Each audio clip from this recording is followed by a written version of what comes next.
할렐루야. 만왕의 왕이시며 만민의 주이신 여호와 하나님을 찬양합니다. 아멘. 아무 공로 없는 저희들에게 구속의 은혜를 허락하여 주심으로 하나님의 자녀된 권세를 가지고 살 수 있게 해주신 하나님, 그러함에도 불구하고 저희들은 범죄함으로 하나님을 멀리하고 죽을 수밖에 없는 저희들이었지만, 그러한 저희들을 용서하시고 부르시어 부활의 삶을 살 수 있도록 은혜 주신 하나님께 감사드리옵나이다. 아멘. 주님. 참으로 빚진 자의 마음으로 늘 겸손히 이웃을 섬기며 살아도 부족할 저희들이지만, 주님. 늘 하나님을 잊어버리고 멀리하며 세상의 것만 쫓아가는 그러한 어리석은 일을 저질렀었습니다. 하나님, 그러한 저희들 긍휼히 여겨주시옵소서. 불쌍히 여겨주셔서 참으로 하나님의 자녀된 자로서 부끄럽지 아니하는 그러한 삶을 살게 하여 주시기 원하옵나이다. 주님. 항상 깨어 기도하기를 힘쓰게 하여 주시옵고, 부족한 것이지만 이웃을 위하여 나눌 수 있는 그러한 저희들 되게 하여 주시옵소서. 아멘. 주님. 항상 하나님께서 기뻐하는 것이 무엇인지 생각할 수 있게 하여 주시옵고, 아멘. 그것을 위하여 쓰임받기 위를 다짐하는 그런 저희들 되게 하여 주시옵소서. 아멘. 주님. 하나님, 이 교회를 세우신 그 뜻이 어디에 계신지 주님. 늘 생각하게 하여 주시옵고, 아버지. 그 역할을 감당하기에 부족함이 없는 저희 교회가 되게 하여 주시옵고, 또한 저희들이 되게 하여 주시옵소서. 아멘. 항상 부족한 저희들을 말씀으로 양육하시는 우리 전도사님과 함께 하여 주심으로 저희에게 말씀의 꼴을 허락하여 주시옵고, 아버지. 바르게 깨닫게 하여 주시옵고, 또한 바르게 깨달은 대로 행할 수 있는 저희들 되게 하여 주시옵소서. 아버지. 이 시간도 하나님께서 지난 한 주간 주신 은혜 감사드리는 마음으로 주여. 달려나와 예배 드립니다. 아버지. 우리의 드리는 이 예배가 적은 인원으로 드리지만 하나님께서 참으로 기뻐하시는 주님. 신령과 진정으로 드리는 그러한 예배 되게 하여 주시옵소서. 아멘. 이제 이 예배가 마치는 시간까지 주님. 오직 하나님께서만 홀로 영광 받으시기를 원하오며 부족한 자 예수님 이름으로 기도드려서옵나이다. 아멘.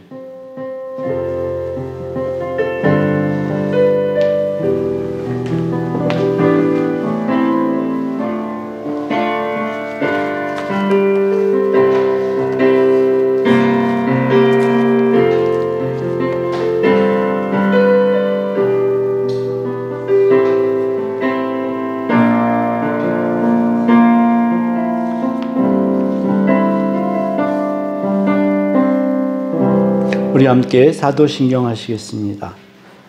나는 전능하신 아버지 하나님 천지의 창조주를 믿습니다. 나는 그의 유일하신 아들 우리 주 예수 그리스도를 믿습니다. 그는 성령으로 잉태되어 동정녀 마리아에게서 나시고 본디오 빌라도에게 고난을 받아 십자가에 못 박혀 죽으시고 장사된 지 사흘 만에 죽은 자 가운데서 다시 살아나셨으며 하늘에 오르셔 전능하신 아버지 하나님 우편에 앉아 계시다가 거기로부터 살아있는 자와 죽은 자를 심판하러 오십니다. 나는 성령을 믿으며 거룩한 공교회와 성도의 교제와 죄를 용서받는 것과 몸의 부활과 영생을 믿습니다. 아멘. 할렐루야. 우리 말씀 보시겠습니다. 하나님을 경외하는 마음으로 자리에서 일어서시겠습니다. 오늘 말씀은 에베소서 3장 18절 19절 2절 말씀입니다. 우리 한 목소리로 읽겠습니다. 시작.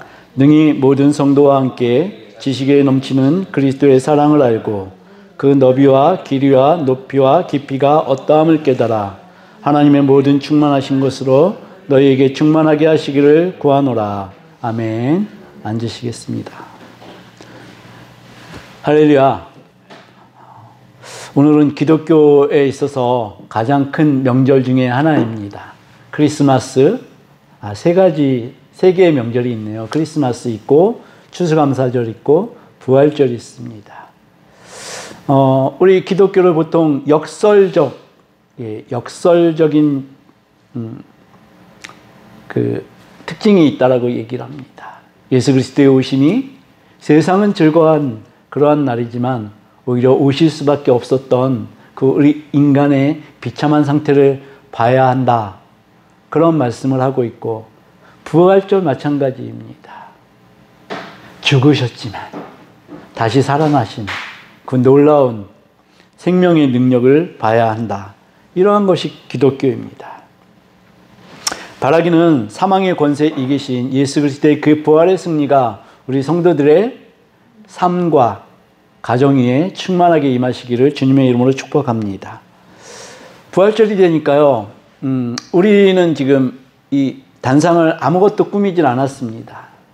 근데 생각나는 게 있습니다. 뭐 큰 교회 다녀보셨다면 다 아실 겁니다. 제가 다녔던 교회에서는 그렇습니다. 이 큰 십자가, 거기다가 보라색 이 스토를 걸어줍니다.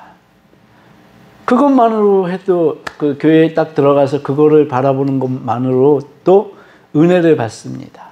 근데 우리는 참으로 초라하게 지금 지내고 있습니다. 근데 괜찮습니다. 바라기는 여러분들, 성도 여러분들의 그 마음속에 예수 그리스도의 그 부활이 심어져서, 그래서 알알이 열매를 맺는 그 삶으로 우리는 나아가면 될 것입니다. 예수 그리스도께서 이 땅에 오시고 고난을 받으시고 또 죽임을 당하시고 부활에 이르신 그 행적에는 예수님의 목적이 있었다. 오늘 그 말씀을 통해서 우리는 이것을 볼 것입니다. 이 목적은 예수 그리스도께서 우리를 향하신 그분의 소원입니다. 오늘 18절, 19절의 말씀을 시작하면서 사도 바울의 기도를 찬찬히 뜯어보면은 이 사도 바울의 기도는 뭔가 이치에 맞지 않는 기도를 하고 있는 것 같습니다. 무슨 얘기니까요? 우리 모든 성도가 지식에 넘치는 그리스도의 사랑을 알아야 한다. 이렇게 기도를 하고 있습니다. 지식에 넘치는 사랑을 알아야 한다. 입니다. 실제적으로 이것은 지식에 넘치는 사랑이기 때문에 우리가 이성적으로 생각하거나 우리의 어떤 삶에서 나오는 생각들로 생각을 하게 되면은 이 사랑을 깨달을 수가 없습니다. 지식에 넘치는 사랑은 우리가 깨닫기에는 불가능한 사랑입니다. 그런데 사도 바울은 지식에 넘치는 예수 그리스도의 사랑을 알아야 된다. 이렇게 얘기를 하고 있습니다. 기도하고 있습니다. 그래서 제가 다른 성경 버전을 찾아봤습니다. 표준 세번역 성경에는 이 말씀을 이렇게 번역하고 있습니다. 지식을 초월하는 그리스도의 사랑을 알게 되기를 원한다. 그리스도의 사랑은 지식을 초월하는 사랑이라는 말씀입니다. 또 흠정역도 이렇게 번역하고 있습니다. 지식을 뛰어넘는 그리스도의 사랑을 알아야 된다. 네, 도무지 우리가 생각하거나 이해하는 그 사랑이 아니라 그 사랑을 뛰어넘는 예수 그리스도의 그 사랑을 알아야 된다. 이렇게 기도하고 있는 것입니다. 그리스도의 사랑은 우리의 인간의 이성이나 지식으로는 측량할 수가 없습니다. 그리스도의 사랑은 이 세상엔 없는 사랑입니다. 이것을 우리가 알아야 한다. 사도 바울은 이렇게 기도합니다. 예수 그리스도의 사랑을 우리가 제대로 알면 우리의 신앙은 어떠한 상황에서도 요동치 않고 주님과 함께 동행하는 그 삶을 살아낼 수 있게 되는 것입니다. 가장 안정된 삶을 원하신다면 예수 그리스도의 사랑을 묵상하십시오. 그 넓이와 깊이와 길이와 높이, 이 순서가 항상 헷갈리더라고요. 그래서 제 나름대로 그 정리한 것은 니은 기억입니다. 넓이와 길이와 그렇죠. 높이, 그리고 또 깊이. 이것을 우리가 계속 묵상해야 된다고 하는 것입니다. 그런데 이렇게 묵상하기 위해서 우리는 한 가지 해야 될 일이 있습니다. 제가 신학교 처음 들어갔을 때 교수님이 너는 이제 신학자다라는 말씀을 하셨습니다. 저는 그게 이해가 안 됐거든요. 그런데 제가 학교 다닐 때 어떤 장로님하고 말다툼을 한 적이 있었어요. 네. 무슨 말다툼이니까 뭐 예수 그리스도의 사랑이나 어떤 성경적인 지식을 놓고 얘기를 하다 보니까 성경에 그렇게 써 있다는 거예요. 그럼 증거를 보여달라. 그럼 네가 공부해라. 이렇게 말씀을 하시더라고요. 아, 공부해야 되겠구나. 근데 우리가 정말 필요한 게 그 예수 그리스도의 사랑을 깊이 알기 위해서는 신학과 교리를 공부하는 게 너무 필요합니다. 모든 신앙인은 신학자입니다. 이 신학은 정말 신학자들이나 어떤 전문가들에게만 이게 국한되어져서 그 사람들이 다룰 것이 아닙니다. 모든 신앙인들은 신학자가 되어야 하는 것입니다. 네, 신학자가 된다는 것은 무슨 얘기니까요? 그만큼 신학에 관련된 서적들을 보고 읽고 해야 된다는 것입니다. 우리가 실제적으로 예수 그리스도의 사람이고 예수 그리스도께 속하였다고 하는데 제대로 알고 계십니까? 제대로 알기가 쉽지 않습니다. 세상 일이 너무 바쁩니다. 시간을 투자하기에는요. 그죠? 근데 이것들 그렇다 그래서 외면하거나 그대로 방치해 놔서는 안 된다는 말씀입니다. 기독교인의 실패가 여기 있더라는 얘기입니다. 기독교인의 실패는 그리스도의 사랑을 그 넓이와 길이와 높이와 깊이를 실제적으로 우리가 묵상하지 못하기 때문에 기독교인의 실패가 있더라. 이 얘기를 하더라는 얘기입니다. 그래서 이 교리와 신학은 기독교에 있어서는 기초입니다. 기초. 근데 기초가 이렇게 튼튼하지 못한 것은 언젠가 무너지게 되어 있습니다. 언젠가 무너지게 되어 있다는 것은 우리가 고난을 당하거나 이랬을 때 무너질 수 있는 그 틈이 생긴다는 것입니다. 이 기초가 튼튼해야 된다는 얘기입니다. 신학과 우리 신앙이 균형을 이루어야 합니다. 만약에 신학은 없는데 신앙은 있습니다. 그럼 이 사람은 어떻게 될까요? 맹신자라고 합니다. 또한 세상적인 표현으로 치면은 광신자라고 합니다. 그냥 미친 사람이에요. 근데 우리는 이런 경지까지도 사실은 저는 도달하기를 원했는데 그렇게까지는 도달해 보지 못했습니다. 세상이 주는 훈장이라고 저는 생각해요. 그럼에도 불구하고 신학이 없는데 신앙이 많이 좋은 사람들이 있지 않습니까? 저는 사실 그런 사람들은 굉장히 부럽습니다. 무슨 얘기를 하고 있는지 잘 모르겠습니다. 기초 지식은 말 그대로 기초입니다. 우리가 그리스도인 되게 하는 것, 교리와 신학을 언제든지 우리는 배우고 열린 마음으로 들어야 합니다. 또 배우자 그러니까요. 내가 학생도 아닌데. 학교 다닐 때 우리 기억 있잖아요. 공부하느라고 얼마나 힘들었습니까? 그 수학 한 문제 틀리면은 불려나가서 빠따도 맞고 그랬거든요. 권사님은 어떠신지 모르겠어요. 저는 그랬습니다. 멀쩡하게 생긴 놈이 이것도 못 풀어 이러면서 맞기도 했었습니다. 실제적으로 신학과 신앙은 우리가 균형을 이루어야 된다. 우리는 가능한 한 배워야 하고 할 수 있는 한 그리스도의 사랑의 크기를 알아갈 수 있도록 깊이 묵상해야 하는 것입니다. 사도 바울이 말씀한 그리스도의 사랑의 크기, 그 크기는 얼마만큼 클까요? 그리스도의 사랑의 크기는 하나님의 거룩한 시온성에 비교를 하고 있습니다. 이스라엘 왕들의 행적을 기록한 역대기 기자는 하나님의 광대하심을 역대하 6장 18절에 이렇게 말씀하고 있습니다. 하나님이 참으로 사람과 함께 땅에 거하시리이까 보소서 하늘과 하늘들의 하늘이라도 주를 용납하지 못하겠거든 하물며 내가 건축한 이 성전이오리까. 하나님의 그 놀라운 크기는 담을 수가 없다라는 얘기입니다. 우리 인간의 어떤 그 지식이나 이러한 것들로 생각들로 담을 수가 없다.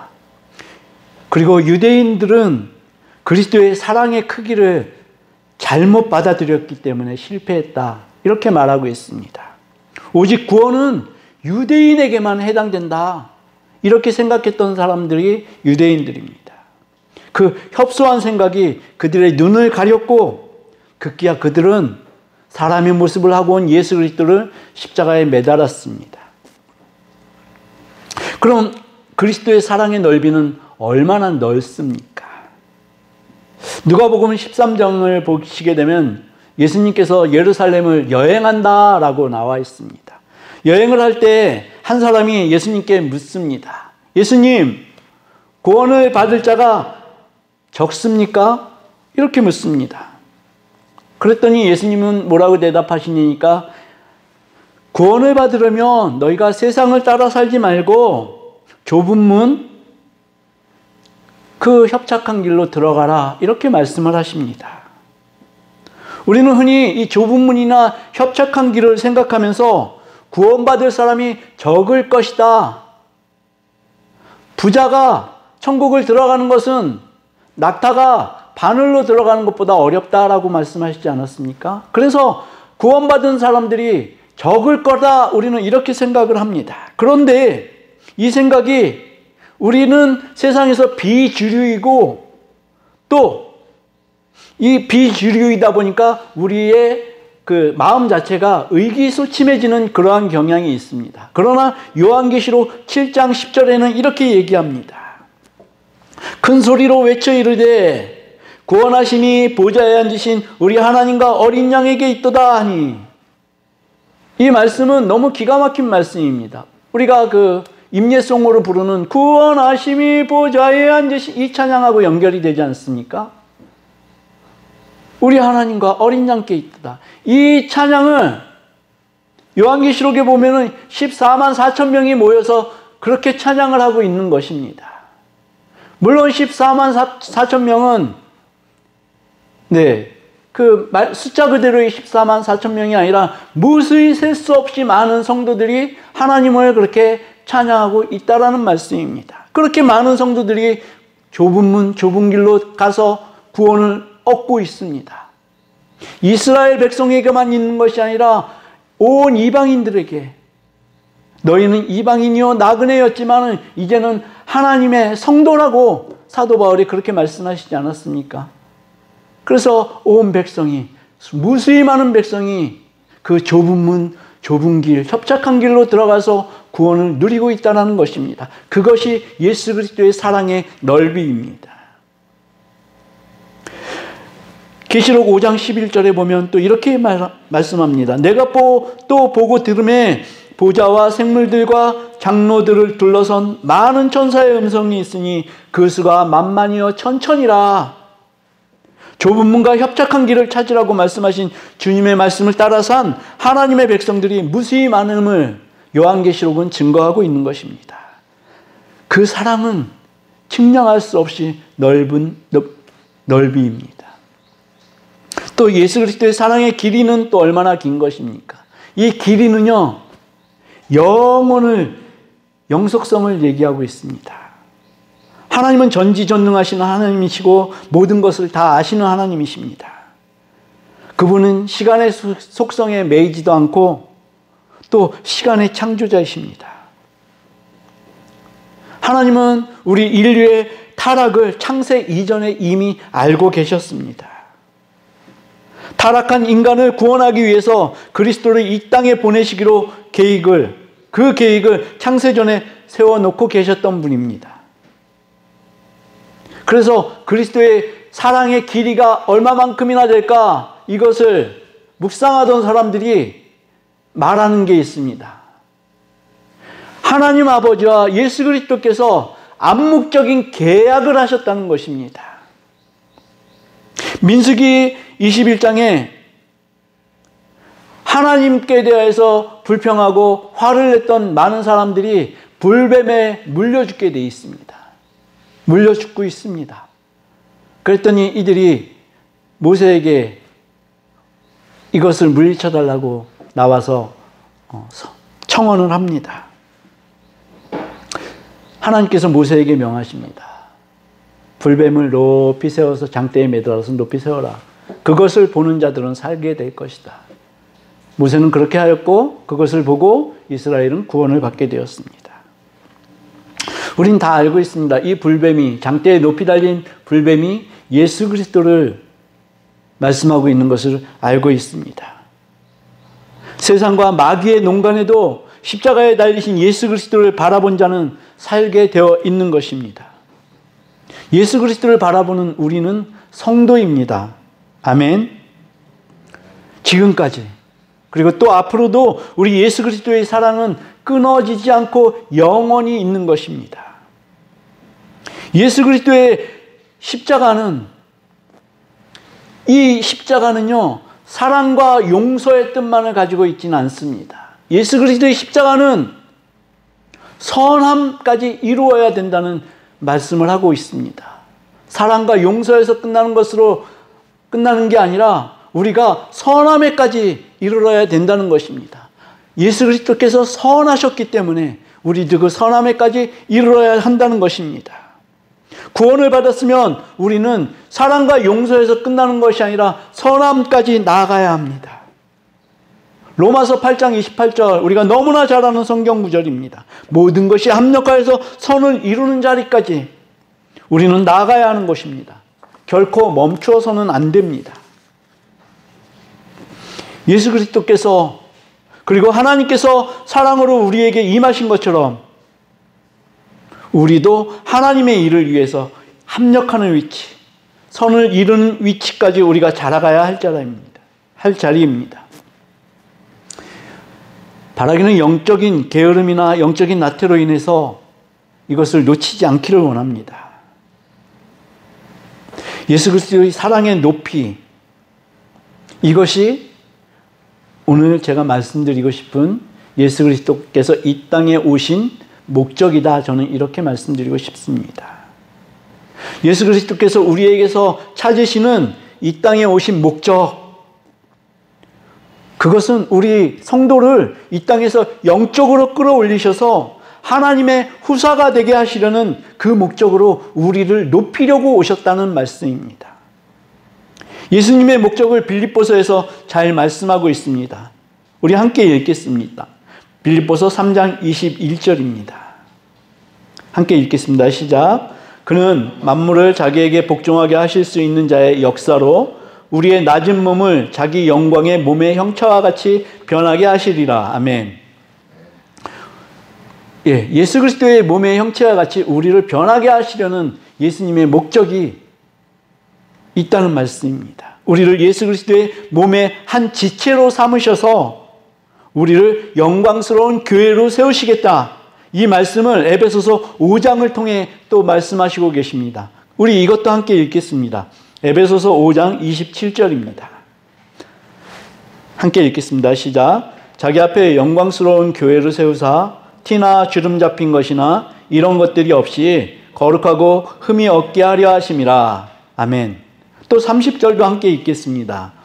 우리는 그의 몸의 지체라. 네, 예수님의 사랑은 우리에게서 티나 주름 잡힌 것이 없고 거룩하고 흠이 없게 하려 하심이라. 이렇게 말씀하시지만 우리는 어떻게 생각을 하니까 우리는 여기까지는 이룰 수 없어요. 이렇게 말하고 있다는 것입니다. 너무 지나치지 않습니까, 주님? 티나 주름 잡힌 것이 없이 거룩하게 그렇게만 살 수가 있을까요? 우리는 이렇게 반문합니다. 너무 FM적인 삶은 재미없다라고 합니다. 이것이 우리 실상입니다. 금요일날 제가 밤늦게 저녁에 어떤 사람을 만났습니다. 근데 이분은 술이 좀 취해 있는 상태였습니다. 많이 취하지는 않으셨고요. 이제 후배들하고 건설업을 하는 후배들하고 같이 술자리를 나누고 그랬답니다. 근데 이분의 후배들이요, 거의 전부 교회에 출석을 하고 있대요. 근데 이분이 후배들하고 나눈 얘기들을 저한테 말씀을 하시는데 제가 좀 충격을 받았습니다. 어떤 말씀을 하니까요, 이분의 후배들이 교회에 나가신 지, 출석하신 지 꽤 오래되셨답니다. 그 연세도 좀 있고 하다 보니까 교회에서 장로로 장립을 하고자 하는데 그걸 한사코 거절하더라는 얘기예요. 그 거절하는 이유가 장로 맡게 되면 교회에서 책임을 많이 져야 되잖아요. 예, 그 이유로 거절을 한다라고 얘기를 한답니다. 맞습니까? 저는 이 생각을 해봤습니다. 교회에서의 장로가 아니라 만약에 대기업의 회장으로 누군가 추대를 하려고 하면 이 사람이 과연 이것을 마다할까? 과연 그럴까요? 얼싸 좋다 하고 받아들이지 않겠습니까? 마치 이 목적을 위해서 사는 사람처럼. 근데 장로는 이제는 너무나 스마트해졌습니다. 그래서 장로의 직분을 맡기를 힘들어하고 안 하려고 합니다. 또 한 가지 또 심각한 말씀을 하시더라고요. 이분이 11조의 뜻을 정확하게 알고 계시더라고요. 자기가 버는 돈의 10분의 1을 하나님께 드려야 된다. 어떻게 알고 있을까요? 후배들이 얘기해줘서 아는 거예요. 근데 후배들이 뭐라고 하냐니까요. 자기네들은 11조를 정직하게 하지 않는다라고 고백을 하더라는 얘기입니다. 2천만 원을 벌으면 200만 원을 내야 되는데 그렇게 안 내고 있다. 어떻습니까? 저는 그 말씀이 저에게도 적용이 되어져서 부끄러워졌습니다. 그래서 우리 스스로가 세상에 고백하고 있는 거 아닌가. 내가 하나님을 믿지만 진실하게는 믿지 않고 있어. 이런 고백을 하고 나발을 부는 거 아닌가. 이런 생각이 들었습니다. 그래서 참 마음이 아팠습니다. 하나님을 경홀히 여기는 태도가 우리에게는 사실은 너무나 많이 있습니다. 그래서 예전에 그런 얘기를 들었어요. 교회에서 일어난 일을, 불미스러운 일을 세상에 나가서 말하지 말라. 이런 얘기를 들었는데요. 그건 가족에게도 적용이 된다라고 말씀을 들었습니다. 가족에게 나쁜 일이 있고 그러면 굳이 나가서 세상 사람들에게 알릴 필요 없지 않습니까? 제가 그 대학원 다닐 때 어떤 교수님이 나쁜 일을 했어요. 이제 교수 자리에서 물러나게 돼야 되는 그러한 상황이 되었습니다. 그런데 안 물러나는 거예요. 안 물러나고 이제 계속해서 어떤 그 교수직을 하려고 계속 힘쓰니까 이 나쁜 짓을 당했던 사람이 기자회견을 통해서 그것을 밝히겠다. 저는 막 속으로 열불이 나더라고요. 우리가 이런 상태에서 어떻게 목회를 할 수 있겠습니까? 이런 마음이. 우리는 하나님의 백성인데 말입니다. 그래서 예수 그리스도의 그 사랑의 높이는 우리를 예수 그리스도에 있는 그 자리까지 끌어올리시기 위한 그 높이인 것입니다. 이 사랑의 높이는 정말 우리가 원하고 바라고 소망해야 될 그러한 높이인 것입니다. 또 예수 그리스도의 사랑의 깊이를 생각해 보겠습니다. 사실 예수 그리스도께서는요, 이 땅에 오실 필요가 없으셨습니다. 그분은 하나님이시잖아요. 그 놀라운 자리, 그 영광의 자리, 그 거룩하신 자리, 거기서 굳이 이 땅에 오실 필요가 없으셨다는 것입니다. 그는 근본 하나님의 본체라고 빌립보서 2장 6절에 말씀하시고 있지 않습니까? 그는 근본 하나님의 본체시나 하나님과 동등됨을 취할 것으로 여기지 아니하시고, 그렇습니다. 그분은 우리 주 예수 그리스도는 하나님과 동등하신 하나님이십니다. 그러나 그분은 우리 주 예수 그리스도는 하나님과 동등됨을 취할 것으로 여기지 않으시고 이 땅에 오셨습니다. 그리고 왕으로 오시지 않고요, 어느 한 여성을 지목해서 그분에게 들어가셔서 잉태가 되시고, 어디서 태어났냐니까 초라한 마국간에서 태어났습니다. 목수의 아들로 태어났습니다. 그는, 주 예수 그리스도는 이 땅에서요 평범한 인간처럼 살지 않았습니다.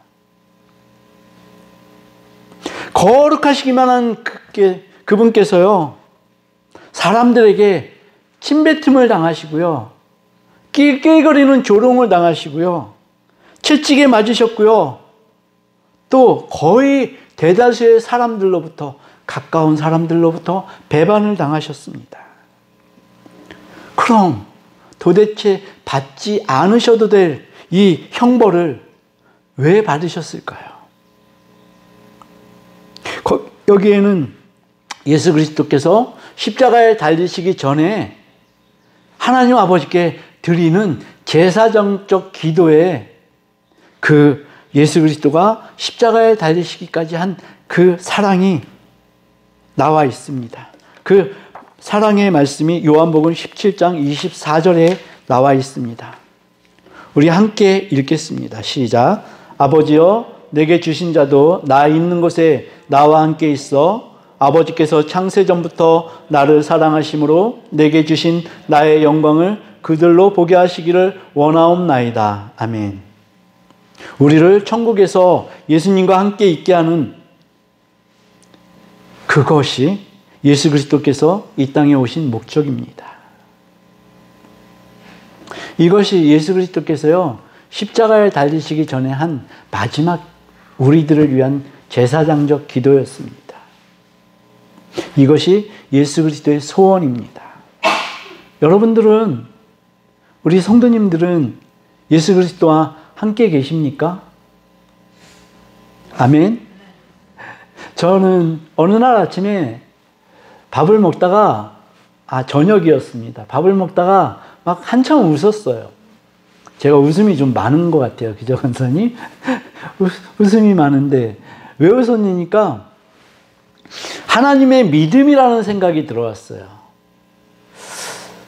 도대체 하나님이 절 어떻게 믿으시고 김기순이라는 사람을 이렇게 돌보시게 하는지, 저에게 맡겨주셨는지 그 생각이 들어와가지고 한참을 웃었어요. 하나님 절 뭘 믿으시고요? 제가 어떻게 이것을 감당할 거를 믿으시고요? 그러다가 오늘 아침에 그 갈치 있지 않습니까? 갈치를 이제 그 뼈를 손으로 제거를 하면서 막 웃었습니다. 또 웃었습니다. 하나님 저 잘하고 있는 거 맞아요? 맡겨주신 거 잘하고 있습니까? 아내에게 물어봤습니다. 여보 잘하고 있어? 그랬더니 아니래요. 잘못하고 있대요. 더 잘해야 되겠습니다. 실질적으로 하나님께서 우리에게 맡겨주신 일들이 있습니다. 그것을 우리는 감당해내야 하는 것입니다. 우리는 예수님과 함께 부활의 승리를 우리의 가슴에 담아내고 또 세상에 펼쳐내야 합니다. 우리는 예수와 함께 살리심을 받은 성도입니다.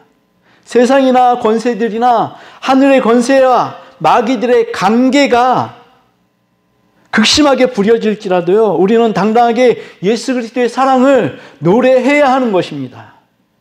성도는 하나님의 군사로 부르심을 받은 자들입니다. 요한계시록 21장 7절의 말씀을 읽고서 말씀을 마치겠습니다. 요한계시록 21장 7절 함께 읽겠습니다. 시작.